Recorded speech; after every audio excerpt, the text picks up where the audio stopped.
একটি নিরাপদ গণতান্ত্রিক বাংলাদেশ প্রতিষ্ঠার জন্য আগামী জাতীয় নির্বাচন অত্যন্ত অত্যন্ত এবং অত্যন্ত গুরুত্বপূর্ণ। আমরা সিদ্ধান্ত নিয়েছি যে ইনশাআল্লাহ বাংলাদেশের মানুষের সমর্থনে বাংলাদেশ জাতীয়তাবাদী দল আগামী দিনে সরকার গঠনে সক্ষম হলে এই শহীদ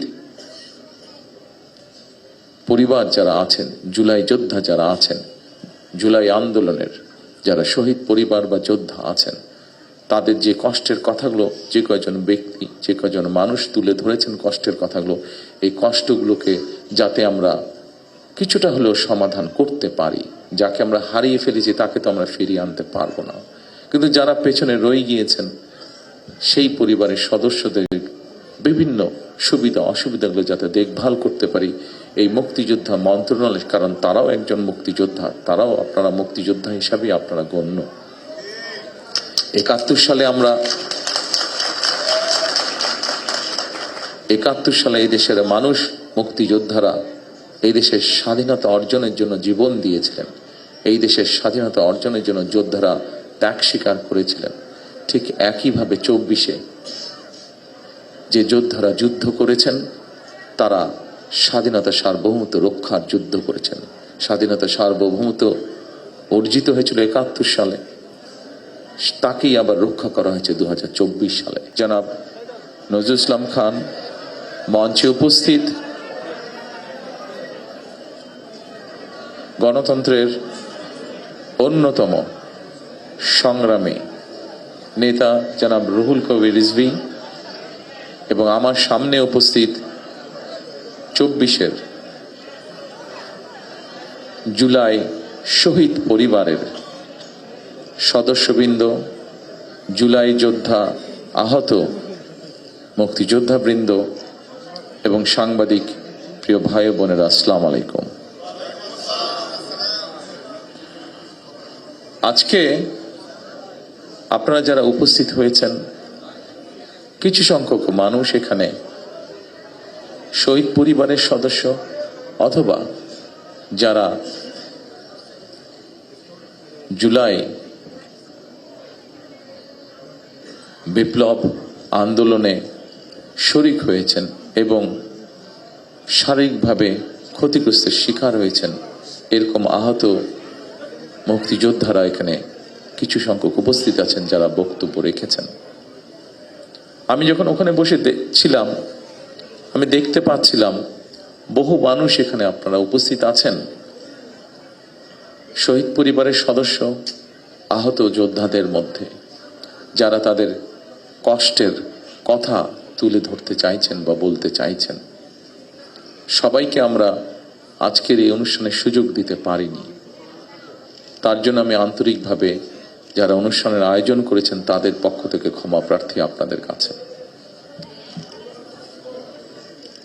সম্মানিত শহীদ পরিবার এবং সম্মানিত যোদ্ধাবৃন্দ, আজকের এই সংখ্যাটি অনেক বিশাল। এই বিশাল সংখ্যার মধ্যে প্রত্যেককে যদি আমরা সুযোগ দেই, হয়তো এই দিন পেরিয়ে আগামী দিন চলে আসবে। 1 মিনিট করেও যদি কথা বলেন আপনারা, সেজন্যই হয়তো সবাইকে সুযোগ দেওয়া সম্ভব হয়নি। তবে সংক্ষেপে আজকে সভাপতি ওনার বক্তব্যে একটি কথা তুলে ধরেছেন। আপনারা যখন কথা, আপনাদের কষ্টের কথা, ব্যথার কথা, ত্যাগের কথা বলার জন্য ব্যাকুলভাবে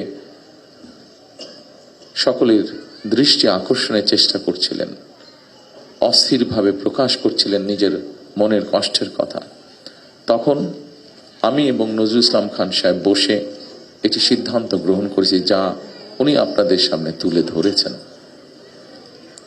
বাংলাদেশ জাতীয়তাবাদী দল বিএনপি এর আগে যখন দেশ পরিচালনার দায়িত্বে ছিল, তারা মুক্তিযোদ্ধা মন্ত্রণালয় নামক একটি মন্ত্রণালয় তৈরি করেছে, যা 1971 সালে যারা মুক্তিযুদ্ধে শহীদ হয়েছেন, আহত হয়েছেন, অর্থাৎ এক কথায় মুক্তিযোদ্ধা পরিবারদের কল্যাণ তারা দেখভাল করে থাকে। আমরা সিদ্ধান্ত নিয়েছি যে ইনশাআল্লাহ বাংলাদেশের মানুষের সমর্থনে বাংলাদেশ জাতীয়তাবাদী দল আগামী দিনে সরকার গঠনে সক্ষম হলে এই শহীদ পরিবার যারা আছেন, জুলাই যোদ্ধা যারা আছেন, জুলাই আন্দোলনের যারা শহীদ পরিবার বা যোদ্ধা আছেন, তাদের যে কষ্টের কথাগুলো যে কয়জন ব্যক্তি, যে কয়জন মানুষ তুলে ধরেছেন কষ্টের কথাগুলো, এই কষ্টগুলোকে যাতে আমরা কিছুটা হলেও সমাধান করতে পারি। যাকে আমরা হারিয়ে ফেলেছি তাকে তো আমরা ফিরিয়ে আনতে পারবো না, কিন্তু যারা পেছনে রয়ে গিয়েছেন সেই পরিবারের সদস্যদের বিভিন্ন সুবিধা অসুবিধাগুলো যাতে দেখভাল করতে পারি এই মুক্তিযোদ্ধা মন্ত্রণালয়, কারণ তারাও একজন মুক্তিযোদ্ধা, তারাও আপনারা মুক্তিযোদ্ধা হিসাবে আপনারা গণ্য। 71 সালে এই দেশের মানুষ, মুক্তিযোদ্ধারা এই দেশের স্বাধীনতা অর্জনের জন্য জীবন দিয়েছিলেন। এই দেশের স্বাধীনতা অর্জনের জন্য যোদ্ধারা ত্যাগ স্বীকার করেছিলেন। ঠিক একইভাবে 24-এ যে যোদ্ধারা যুদ্ধ করেছেন তারা স্বাধীনতা সার্বভৌমত্ব রক্ষার যুদ্ধ করেছেন। স্বাধীনতা সার্বভৌমত্ব অর্জিত হয়েছিল 71 সালে, তাকেই আবার রক্ষা করা হয়েছে 2024 সালে।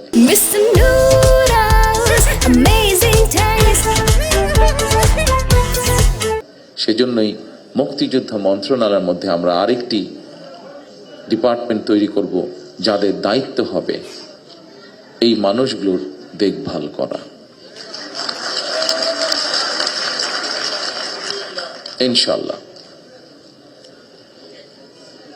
সম্মানিত শহীদ পরিবারের সদস্যবৃন্দ, সম্মানিত জুলাই যোদ্ধারা, দীর্ঘ 1.5 দশকেরও বেশি সময় ধরে চলা ফ্যাসিবাদী বিরোধী আন্দোলনে হাজার হাজার মানুষ গুম হয়েছে, খুন অপহরণের শিকার হয়েছে। এরকম অনেকগুলো পরিবারের সাথে গতকাল আমার কথা হয়েছে, দেখা হয়েছে। অসংখ্য অগণিত পরিবার সব হারিয়ে ছিন্ন বিচ্ছিন্ন হয়ে গিয়েছে। শুধুমাত্র জুলাই গণ অভ্যুত্থানেও 1400-রও বেশি মানুষ শহীদ হয়েছেন, আহত হয়েছেন 30,000-এর মতন মানুষ।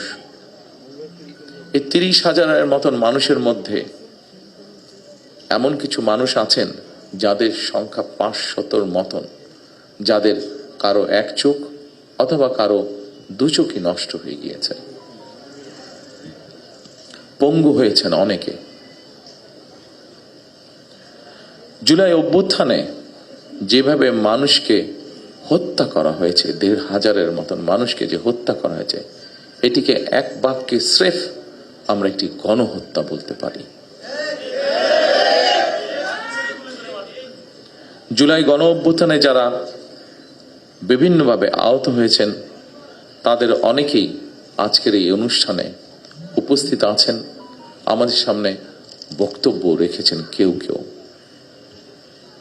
অনুষ্ঠানে অংশগ্রহণকারী আহতদের যারা বক্তব্য রেখেছেন তাদের কষ্টের কথাগুলো আমরা শুনেছি।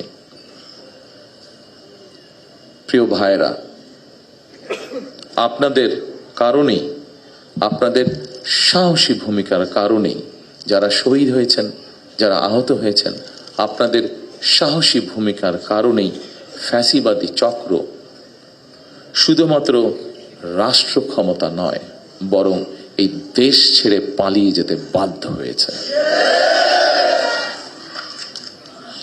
2024 সালের 19 আগস্ট আমি আপনাদের ভূমিকার কথা স্মরণ করে একটি বক্তব্য রেখেছিলাম। সেই বক্তব্যে আমি বলেছিলাম, বিশ্ববিদ্যালয়ের ছাত্র শহীদ আবু সাইদ, মাহফুজুর রহমান মুগ্ধ, কলেজ ছাত্র ওয়াসিম আকরাম, মাদ্রাসা ছাত্র আব্দুল্লাহ আল মামুন, স্কুল ছাত্র রিফাত হোসেন, কুমিল্লার আইনজীবী আবুল কালাম, চুয়াডাঙ্গার রাজমিস্ত্রি উজ্জ্বল হোসেন, নোয়াখালীর দোকান কর্মচারী আসিফ, বরগুনার ওষুধ কোম্পানির সেলসম্যান আল আমিন, পাবনার গাড়ি চালক আরাফাত হোসেন, মিরপুরের গুলিবিদ্ধ 22 বছর বয়সী মুত্তাকিম, দোকান কর্মচারী আতিকুল, অষ্টম শ্রেণীর শিক্ষার্থী তামিমের মতন অনেকের হাত কিংবা পা কেটে ফেলতে হয়েছে। গণহত্যা থেকে 6 বছরের শিশু রিয়া গোপাও কিন্তু রেহাই পায়নি সেদিন। এক বক্তব্যে হয়তো আমরা সকলের নাম বলতে পারবো না, এত মানুষ শহীদ হয়েছেন, এত মানুষ আহত হয়েছেন।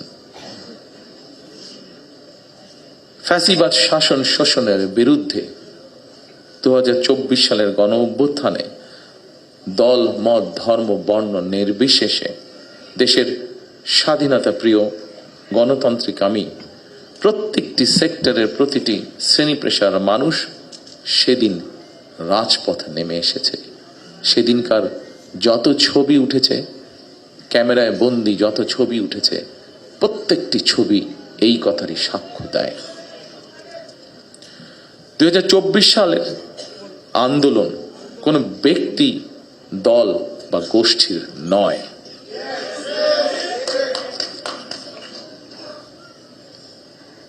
সম্মানিত উপস্থিত শহীদ পরিবারের সদস্যবৃন্দ, সম্মানিত জুলাই যোদ্ধারা, এই আন্দোলন ছিল সত্যিকার অর্থেই অধিকার হারা গণতান্ত্রিক মানুষের গণ আন্দোলন। এ কারণেই আমি বলি 1971 সাল ছিল স্বাধীনতা অর্জনের, 2024 সালের আন্দোলন ছিল দেশ এবং জনগণের স্বাধীনতা রক্ষার। সুতরাং 2024 সালকে যদি সুসংহত করতে হয়, তাহলে দেশের সকল নারী, পুরুষ তথা প্রতিটি নাগরিকের রাজনৈতিক এবং অর্থনৈতিক স্বাধীনতা নিশ্চিত করা অবশ্যই প্রয়োজন। যারা স্বাধীনতা রক্ষার আন্দোলনকে দলীয় স্বার্থ রক্ষার আন্দোলনে পরিণত করতে চায়, তাদের সম্পর্কে স্বাধীনতা প্রিয়, গণতান্ত্রিক প্রিয় মানুষকে অবশ্যই সজাগ থাকা জরুরি। 2024 সালের দেশ এবং জনগণের স্বাধীনতা আন্দোলনে হতাহত পরিবারের স্বজন কিংবা আহতদের অবর্ণনীয় কষ্টের কথা আমরা আজকে আমাদের এই অনুষ্ঠানে শুনেছি। তাদের এই কষ্ট কোনো কিছু দিয়ে মোচন করা সম্ভব নয়, কারণ আমিও জানি স্বজন হারানোর বেদনা কতটুকু। কোনো কিছু দিয়ে এই কষ্ট মোচন করা যায় না। তবে দুইভাবে আমরা গণ অভ্যুত্থানে আহতদের ক্ষতিপূরণ দেওয়ার চেষ্টা করতে পারি। এক, রাষ্ট্রীয় উদ্যোগে তাদের সর্বোচ্চ চিকিৎসা নিশ্চিত করা। দুই, সম্মানিত উপস্থিতিবৃন্দ, আগেই বলেছি আমি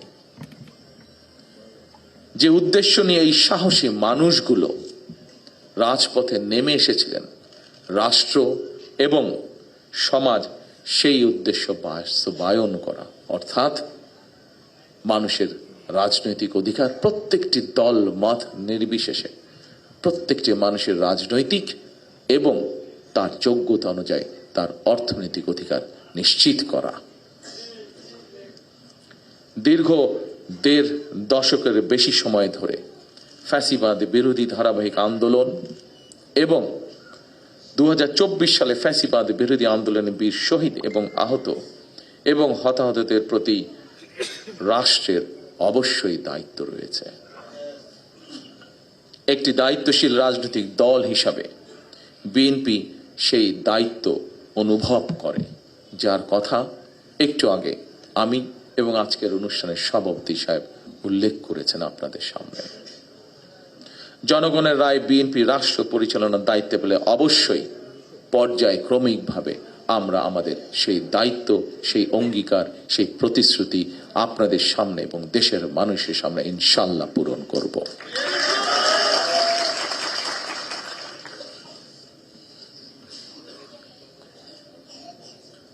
উপস্থিত প্রিয় ভাই বোনেরা, ফ্যাসিবাদের রক্তচক্ষু উপেক্ষা করে গণ অভ্যুত্থানে যারা শহীদ হয়েছেন, যারা হতাহত হয়েছেন, তাদের উদ্দেশ্য কি ছিল? তাদের উদ্দেশ্য ছিল একটি স্বনির্ভর, একটি নিরাপদ, একটি গণতান্ত্রিক বাংলাদেশ গড়ে তোলা।